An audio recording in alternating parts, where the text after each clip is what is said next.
يا نهار أبيض، دي بحيرة قارون؟ دي شبه البحر. اهو انا قلت لك الفيوم فيها جمال مش طبيعي. شوف الهوا عامل ازاي. عارف يا جيري، البحيرة دي أقدم من التاريخ، كانت جزء من حضارة اسمها مريوط. طب ومالها مالحة كده ليه؟ علشان بتيجي من عيون وجداول صغيرة، ومع الشمس المية بتنقص وتفضل الأملاح.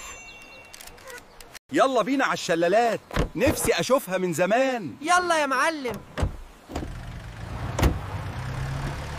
توم، بص للشلالات دي، منظرها تحفة. أيوة توم، وادي الريان مشهور بالشلالات اللي بتنزل من الجبال. توم، سمعت إن وادي الريان ده منطقة محمية، ومياه الشلالات أصلها من الأمطار والجداول الطبيعية. صح، وده سبب شهرة المكان. يلا بينا نكمل الرحلة، الفيوم لسه فيها أماكن كتير. يلا يا قطة. توم، المتحف شكله قديم وجامد. أيوة هن، ده المتحف القومي للفيوم، فيه آثار من العصر الفرعوني والروماني. توم، شوف التماثيل دي، بعضها من آلاف السنين. صح، المتحف بيحتفظ بالتحف القديمة من العصر الفرعوني والروماني، وعندهم برديات نادرة. يلا بينا نروح أماكن جديدة، المغامرة لسه مستمرة في الفيوم. أيوة عارف، الفيوم فيها حاجات كتير حلوة. توم، شوف الجزيرة قد إيه حلوة، والمية حواليها صافية. دي جزيرة القرعان، من أهم المناطق الطبيعية في الفيوم. توم، سمعت إن الجزيرة دي فيها نباتات وحيوانات نادرة. صح، وكمان هي ملاذ للطيور المهاجرة في المواسم. يلا نكمل الرحلة. ده كوكب جديد ولا إيه؟ ده وادي الحيتان، أشهر مكان للحيتان المتحجرة.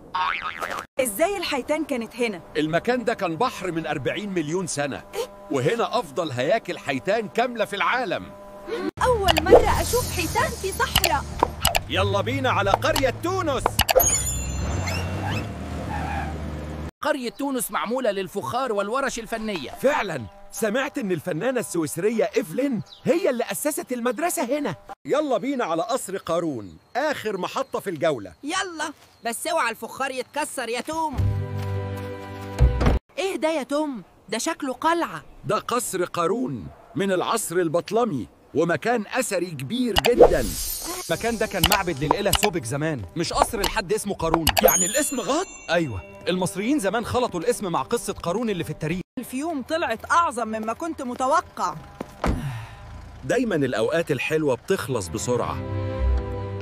يا توم، الفيوم أحلى مما كنت متوقع. بصراحة الفيوم تستحق تتشاف مليون مرة.